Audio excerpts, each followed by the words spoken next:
Et bonsoir Anne Lauvergeon. Bonsoir. Grand entretien du vendredi soir avec Laurent Geoffrin pour ce livre qui est un véritable réquisitoire au vitriol sur les errements d'EDF, le choix qu'a fait l'Europe sur la politique énergétique et comment la France, au fond, gère un secret si bien gardé depuis des années chez Grasset, alors qu'elle a les moyens de produire plus et de faire baisser la facture d'électricité. Partons de l'Europe. Vous expliquez, et vous êtes dur avec les 27, qu'au fond, la France est sous la coupe de l'Allemagne, qui nous a imposé sa vision des énergies renouvelables et du mix énergétique entre gaz, énergie renouvelable et nucléaire. Je raconte qu'il y a en fait eu deux grandes influences. Il y a eu le modèle britannique avec l'obsession de la concurrence. La concurrence allait permettre de faire baisser les prix. Donc ça s'est fait d'abord dans les télécoms, puis dans l'énergie, en pensant que l'énergie, c'était comme les télécoms. C'était quand même une grosse erreur. Différent, bien sûr. Donc, premier modèle. D'ailleurs, c'est très intéressant. La Grande-Bretagne est allée jusqu'au bout de ce modèle qu'elle a vendu à l'Europe. En Grande-Bretagne, c'est là où le prix du courant électrique est le plus cher de toute l'Europe. Et il n'y a plus aucun acteur de l'énergie britannique dans l'électricité, sauf le réseau électrique. Forcément, ce n'est pas très étonnant. Vous êtes obligé d'être sur place. Donc, franchement, ce modèle britannique n'était pas le bon. Et puis, il y a eu le modèle allemand. Alors, le modèle allemand, c'était les renouvelables en devanture, en vitrine. Formidable, le grand consensus. Derrière, on ne disait pas trop fort qu'il y avait charbon et lignite. Alors, pourquoi ? Parce que l'éolien et le solaire, c'est intermittent. Or, on ne sait pas stocker de l'électricité en grande quantité. Donc, pour ne pas se poser la question de savoir s'il y a suffisamment de vent ou de soleil en ce moment pour avoir de l'électricité, eh bien, il fallait faire démarrer des centrales à charbon ou au lignite. Et puis, encore derrière, alors on le savait, mais on ne savait pas l'étendue du sujet, le gaz russe. Le gaz russe, sauf qu'il y a eu la guerre en Ukraine. Et puis d'abord, ce modèle, il a été aussi accentué par Fukushima. Et c'est vrai qu'il y a eu, à partir de ces années-là, une forme de suivisme. Ça a commencé avant Fukushima. Il y a eu... ce modèle allemand est devenu l'autre pied de la politique européenne. Alors ça s'est accéléré effectivement après Fukushima, ça serait accéléré avec Ursula von der Leyen, qui a été vraiment dans le chaudron allemand. Ouais. Et effectivement, avec une forme de consensus un peu Yukaïdi-Yukaïda, on va tous faire des renouvelables. Mais les Européens en reviennent de ce modèle. Depuis la guerre en Ukraine. L'atterrissage est assez violent. Il a été un peu mis en échec. Il est en échec. Il est toujours à l'œuvre. Alors, il est à l'œuvre, oui et non. Oui, parce qu'on est assez hypocrite. Le gaz russe continue d'arriver. Il continue d'arriver sous forme directe, il continue d'arriver sous forme liquéfiée, il continue d'arriver sous forme indirecte, c'est-à-dire des réexportations à partir de la Turquie, à partir de l'Inde. Ferme les yeux, hein. Et puis, on a pris à la place de la partie de gaz russe qui a disparu pour gérer l'intermittence des renouvelables. Eh bien, l'Europe achète du gaz naturel liquéfié, du GNL américain, qui est à 80% du gaz de schiste qu'on s'est interdit de produire nous-mêmes. Oui, il y a de l'hypocrisie là-dedans. C'est un livre qui est écrit de manière très polie, mais il est quand même très polémique. Hein. Par exemple... C'est factuel. Justement, on va en parler.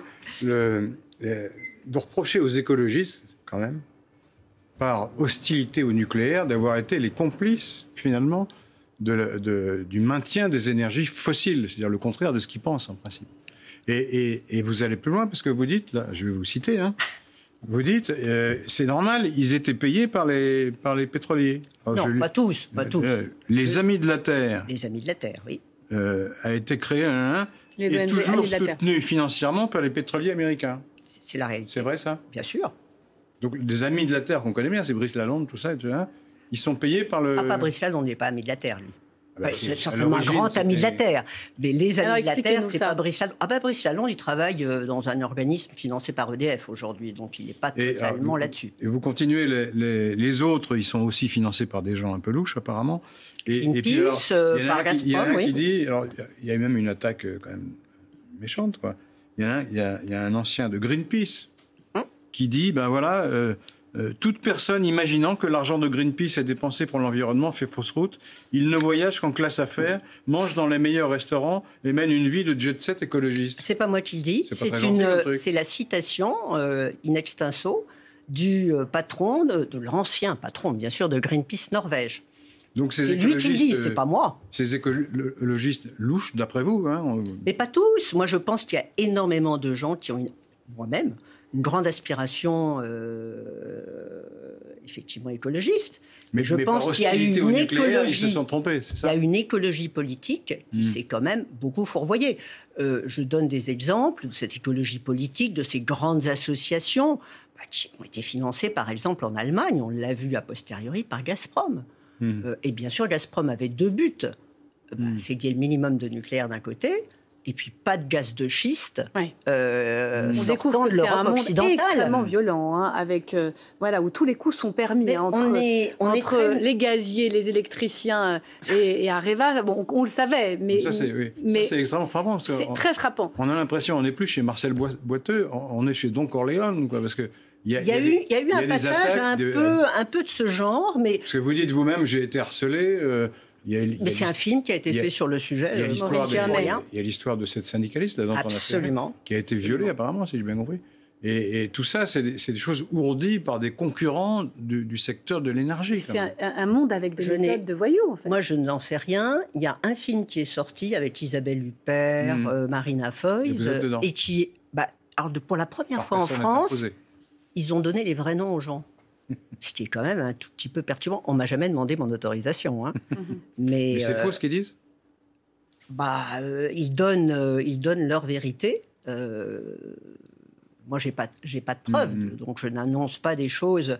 Mais pour revenir, je pense que l'écologie politique s'est effectivement fourvoyée dans sa lutte historique contre le nucléaire et a oublié que pour lutter contre le changement climatique, il fallait être pragmatique, c'est-à-dire utiliser toutes les sources d'énergie qui ne font pas de CO2. Alors, aucune n'a été inventée pour ne pas faire de CO2, mais il se trouve qu'elles n'en font pas. Mais qui n'a pas su, parmi nos dirigeants, le défendre, ce modèle nucléaire qui fait notre fierté? C'est tellement important, président après président, la garantie de la souveraineté énergétique, le nucléaire. Il y a eu un moment de bascule. Il y a eu des moments de bascule. Le premier hiatus, c'est Lionel Jospin. Superphénix, la fermeture, alors que c'était devenu vraiment un laboratoire qu'avait lancé Hubert Curien pour faire disparaître tous les éléments radioactifs à vie longue, c'est-à-dire les déchets radioactifs. Et ça, c'est vraiment très dommage. C'était un outil unique au monde. Il n'a pas été fait pour ça, hein. Il avait été adapté. L'arrêter, c'était vraiment un gâchis la suite, incroyable. C'est Nicolas Sarkozy, mais avec l'ouverture à la concurrence. Après, les erreurs, elles se sont... la France a accepté, à chaque fois, chaque gouvernement s'est fait rogner un peu plus, a accepté effectivement une politique de la concurrence extrêmement... On a éclaté, par exemple, les grands acteurs de l'énergie français. Historiquement, vous avez des grands acteurs industriels allemands. Et nous, on avait les grands acteurs historiques énergétiques. Et on avait l'électricité la moins chère. Et on avait l'électricité pratiquement la moins chère d'Europe. Alors qu'aujourd'hui, on a augmenté de 120% le prix de l'électricité en 10 ans. 3-4 fois l'inflation. C'est pour ça que, honnêtement, ou alors on se résigne, ou alors on se dit, zut, comment est-ce qu'on peut faire que la facture d'électricité soit pas un drame pour l'État de gens ? Il y a une chose qu'on a du mal à comprendre, même à admettre, c'est que vous dites, il y a un gisement caché, finalement, ignoré en tout cas, de production électrique qui ne coûterait pas très cher et qu'on refuse d'utiliser. C'est-à-dire... Qu'on n'utilise pas. On n'utilise pas. L'usage complet des centrales existantes. On ne les utilise pas à plein, on pourrait produire plus. À 60% de leur capacité. On les utilise à 67% de leur capacité. Et on pourrait monter à 85%. Voilà, les meilleurs du monde sont au-dessus de 95%, même en Europe. Hein, mais ce serait difficile parce qu'on a effectivement un appareil un peu lourd, mais on pourrait produire beaucoup plus sur les réacteurs existants. Et ça ferait baisser le prix. C'est une électricité gratuite, ou presque. Mais alors pourquoi on ne le fait pas? C'est beaucoup de prix. Ça semble incroyable. Si c'est si simple, pourquoi on ne le fait pas alors? Il doit y avoir une raison. C'est bien pour ça que j'ai écrit ce livre. Mais vous avez plein de choses. Mais vous avez quand même plein de situations absurdes. Qui vous diront, spécialistes du dossier, qu'il va falloir quand même arrêter tous les 18 mois pour recharger les combustibles, c'est ce que le monde entier fait. La maintenance. Donc, est-ce que c'est vraiment possible? Puis il y a peut-être un problème de demande aussi d'énergie électrique du nucléaire. Une demande dans toute l'Europe qui est considérable. Et une demande en France qui pourrait monter, d'une part parce que l'électricité serait moins chère. Pourquoi on consomme moins? parce qu'on a fait des économies d'énergie, certes, mais surtout parce que l'électricité est trop chère, parce que la désindustrialisation est en route, parce que prenez toutes les fermetures d'usines, Vencorex, etc., Michelin, ils vous disent très clairement, le prix de l'électricité C'est ça qui nous a mis en et le faillite. prix du gaz, c'est 3 à 4 fois moins cher aux États-Unis et 2 fois moins cher en Chine. Mais alors, par exemple, Luc Rémont, l'ancien président d'EDF, qu'est-ce que vous lui dites? Il a fait tout ça exprès. Il pourrait faire baisser Non, je pense le que prix de l'électricité, il ne le fait pas. On peut penser que ce sont des espèces d'habitudes installées. La dégradation, quand vous la regardez, d'ailleurs, elle est lente. Hein. On était à 75%, on est passé à 67%, on est même passé par un trou à 52-53% en 2022. Donc, c'est un peu un effritement. Alors, vous parliez, effectivement, il faut faire la maintenance, il faut changer le combustible. Bon, aux États-Unis, ils mettent 30-35 jours. Nous, on en met plus de 100. Mais pourquoi? Est-ce que vous avez la réponse à cette C'est question? difficile à comprendre, ça. Parce qu'il y a eu un refus, chez EDF d'adapter les méthodes qui fonctionnent partout dans le monde et qui sont appliquées d'ailleurs au Mais elles passage sont liées par à quoi, ces Framatome. résistances? Ce sont les PDG, c'est Henri Ploglio qui n'a pas fait cette conversion. Non, c'est pas le PDG qui bloque? fait les changements de combustible. Alors on ne comprend pas, ça semble... Ça vient du sommet, c'est quelque part au comité exécutif, je pense. Moi, j'espère beaucoup que le nouveau président va faire bouger les choses. Il a dit qu'il allait faire produire un peu plus. J'ai vu ça dès le début. Donc, il passerait de 360, parce que EDF ne parle qu'en térawattheure, qui est une unité que personne ne comprend. Passer de 360 à 400 térawattheures, c'est passer de 67% à 70%. Bon, on a encore un bon Et ça ne coûte chemin rien à de faire. faire ça. Rien. Au contraire, je pense qu'on gagne même de l'argent. On devrait vous mettre peut-être à la tête d'EDF, non? Vous croyez pas? C'est pas du tout ce que je cherche, mais mon devoir, c'était de le dire. Mais vous savez, c'est pas la seule absurdité dans laquelle nous sommes. Alors, en face de cette situation, on ne produit pas assez. Eh bien, on nous a prévu d'énormes investissements à venir. Ça s'appelle la PPE numéro 3. Programmation pluriannuelle de l'énergie. Voilà, en gros, c'est la stratégie sur 10 ans des choix énergétiques entre les renouvelables, le nucléaire. Nous, il n'y a pas de gaz. Qu'est-ce que vous en pensez? Il y a du gaz. Hein. Un peu. Ah oui, il y a du gaz. Il y en a. On va en reparler d'ailleurs avec ce qu'on découvre du lobbying de GDS-UL. Mais là, est-ce que vous avez l'impression qu'en gros, on en met trop sur les énergies renouvelables qui coûtent cher, alors que la Chine a déjà pris un certain nombre de marchés comme le solaire, les panneaux solaires? Est-ce qu'il faudrait faire plus sur le nucléaire par rapport à cette feuille de route? Alors c'est très simple. En fait, cette PPE, c'est la juxtaposition de deux époques. Vous vous souvenez, 2019, notre président de la République annonce la fermeture de 14 réacteurs nucléaires. 6 dans un premier temps, 8 ensuite. Il en ferme 2, Fessenheim. Février 2022, moins de 3 ans après, 3 ans après, il annonce 14 nouveaux réacteurs. 6 plus 8.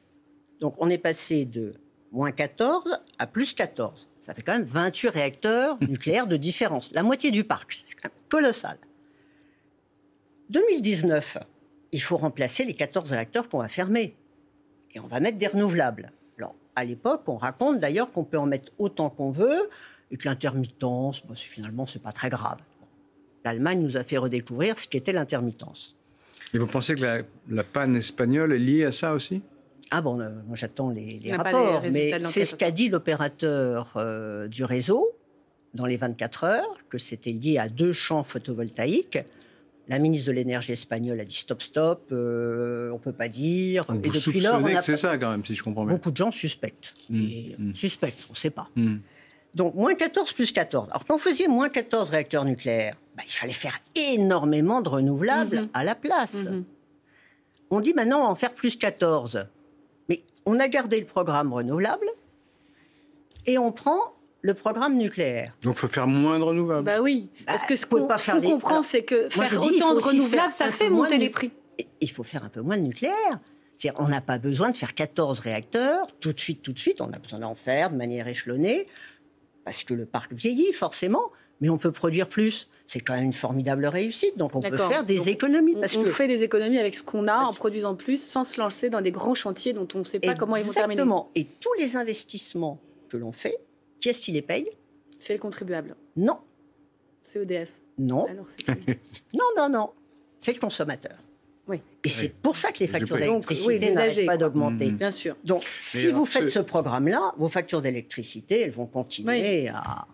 Ce débat est entré en politique. Il n'en est jamais sorti d'ailleurs, mais il a été très virulent depuis un an à peu près, parce que la droite fait campagne sur le thème. C'est de la faute de la gauche qui n'a pas voulu développer le nucléaire, qui croit que les éoliennes c'est formidable et que ça va tout résoudre, alors que c'est horrible, ça fait du bruit, c'est moche, etc. Donc vous êtes d'accord avec la droite et vous pensez Pas du que tout. la Je gauche pense que a eu tort. la droite et la gauche, quand je regarde d'ailleurs, ont tous leurs responsabilités historiques. Donc chacun a apporté sa pierre négative, sauf le Parti communiste. Le Parti communiste est le seul parti qui a jamais changé de position. Il faut le reconnaître, Fabien Roussel. Voilà. Tous les autres, à un moment donné, ont eu la séduction, comme d'ailleurs en Allemagne la CDU, CSU, fascinés par, si on veut être écologiste, il faut prendre le plan des Verts. Le plan des Verts, il était anti-nucléaire. Il y a eu Fukushima quand même. Il y a eu Fukushima. À leur décharge. Oui. Quand vous avez un accident, c'est difficile de venir derrière en disant c'est formidable le nucléaire, on va le développer à tir-larigot. Parce que l'opinion dit mais attendez, c'est dangereux votre affaire. Fukushima, quand vous regardez, on n'aurait jamais dû en entendre parler si le mur qui protégeait d'un tsunami potentiel avait eu 3 mètres de plus. Et ça, on voit que l'autorité... C'est souvent le cas des accidents. Si on avait roulé à 180 au lieu de 200, il n'y aurait pas eu d'accident, d'accord, mais... L'autorité de sûreté nucléaire japonaise était très faible par rapport aux exploitants, ce qui n'est pas du tout le cas en France. Le rapport de force est très différent. Il n'y a plus d'idéologie anti-nucléaire aujourd'hui. Chez les Verts, si. Mais le nucléaire, avec la guerre en Ukraine et la flambée des prix de l'énergie, s'est installé dans l'opinion largement. Il n'y a plus que les Verts pour vous. Chez les Français, tout à fait. Ah, mais c'est très intéressant chez les Verts, parce qu'en général, ils venaient plutôt de l'extrême gauche, historiquement, ou de la gauche. Mais ils sont nés vraiment de la lutte contre le nucléaire. Et ils ont, quand on regarde en Allemagne, par exemple, ils ont à peu près abandonné toutes leurs thèses. Ils ont voté les lois Hartz, qui n'étaient pas des lois sociales. Ils ont voté l'allègement des impôts pour les plus riches. Mais par contre, sur le nucléaire, alors ça, on arrête de plaisanter, la lutte reste. Des sujets, notamment les déchets. Il y a un gros projet, la CIGEO à Burg, dans la Meuse. La Cour des comptes alerte en disant mais attendez, les financements ne seront pas au rendez-vous. Là, on parle quand même de déchets radioactifs qu'il s'agit de financer pour les enfouir en couches géologiques profondes. Est-ce que c'est viable à terme, ce système-là? Ah bah écoutez, oui. La quantité de scientifiques qui s'est penchée sur le sujet est considérable. Alors l'option qui a été prise a été de faire ce qu'on appelle de l'entreposage pas définitif, c'est-à-dire qu'on puisse aller les rechercher. Ça augmente énormément les coûts. Moi, je me pose vraiment la question de savoir s'il faut vraiment aller les chercher. Je pense qu'au contraire, il faudrait les y mettre définitivement et refermer tout ça. Mais là aussi, Superphénix aurait été une partie de la réponse extrêmement positive. On a les moyens de ces nouveaux investissements, 400 milliards, 300 à 400 milliards. EDF a les moyens, il a déjà été sauvé de la faillite. Alors, c'est pas EDF, c'est nous. Cette fois-ci, c'est nous. C'est nous, c'est nous, consommateurs. C'est nous, c'est les industriels qui utilisent l'électricité et c'est surtout... Vu l'augmentation des prix de l'électricité, déjà très forte, mais qui va continuer si on fait ça, ça veut dire que l'électrification des usages, c'est-à-dire mettre de l'électricité à la place du gaz, à la place de l'essence, à la place de... on ne va pas pouvoir la faire. C'est-à-dire, si on veut vraiment lutter contre le changement climatique, il faut électrifier les usages. Or, il faut que ça soit... Il faut absolument que l'électricité... soit à un prix faible. C'est un élément clé de la lutte contre le changement climatique. Et la seule chose que je reproche, moi, aux Verts, c'est le fait de n'avoir pas, toujours pas, été capable de dire, pour lutter contre le changement climatique, qui est quand même le grand sujet de notre civilisation, il faut qu'on revienne un peu sur notre lutte historique. Oui. Vive le nucléaire, bon marché. Ça pourrait être le titre de votre livre. Un tout petit mot pour terminer, parce que je voulais vous faire réagir. On a vu complément d'enquête hier. On a une question un peu délicate, parce que vous parlez beaucoup de lobbying dans lequel vous témoignez. Livre. Vous dites, il y a, je sais plus, EDF fait du lobbying auprès des parlementaires, etc. On est dans une affaire, apparemment, de lobbying, puisque il y a des documents qui tendent à montrer que Mme Dati a fait des actions de lobbying en faveur de GDF Suez au Parlement européen. Vous l'avez regardé Ça vous paraît vraisemblable? Je suis dedans, je crois d'ailleurs. Oui, absolument. Je dois être interrogée. Parce que je connais Rachida Dati depuis 1991. Mais ces actions de lobbying sont fréquentes, si je comprends bien. Mais je n'en sais rien, moi. Non, mais en général, pas dans ce cas-là. Non. Ah, les actions de lobbying en général? Ah bah oui, le lobbying. De la part des boîtes d'énergie. Le lobbying, ça existe de partout. Je cite un sujet intéressant qui est la DPE, qui concerne beaucoup de Français. Quand ils vendent, quand ils achètent, quand ils louent. Le diagnostic, de performance énergétique. Performance énergétique. Vous savez que si vous êtes à l'électricité, décarboné à 90% en France, vous êtes un bon citoyen, eh bien, vous allez avoir un DPE bien plus négatif que si vous êtes au gaz. Ouais. Merci, on s'arrête là. Merci d'être venu sur le plateau de France Info, Canal 16, pour cette première journée de la bascule et du nouveau canal Anne-Lauvergeon. Un secret si bien gardé, c'est chez Grasset. Merci à vous.